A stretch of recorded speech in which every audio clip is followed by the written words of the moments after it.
সামনেই বিপত্তারিণী পুজো, তো তার জন্য দেখো বিপত্তারিণীর যে ধাগাটা দিয়ে পুজো করতে হয় সেই ধাগাটা কিন্তু আমি রেডি করে নিচ্ছি।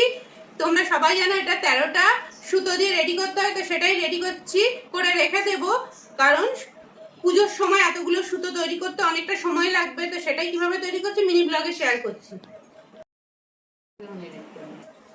তো এখানে 13টা দেখো সুতো দিয়ে কিন্তু আমি সুতোটা রেডি করে নিয়েছি।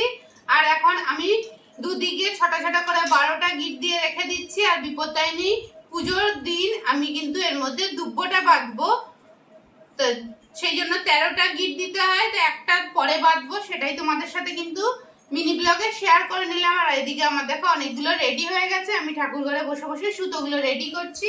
কিভাবে রেডি করছি সেটাই মিনি ব্লগে তোমাদের সাথে শেয়ার করে নিলাম। আর তোমাদের কার কার বাড়িতে বিপত্তারিণী পুজো আছে সেটাও কমেন্ট করে জানাবে, আর কে কে এইভাবে সুতো বানাও সেটাও জানাবে। তো চলো টাটা আজকের মতো।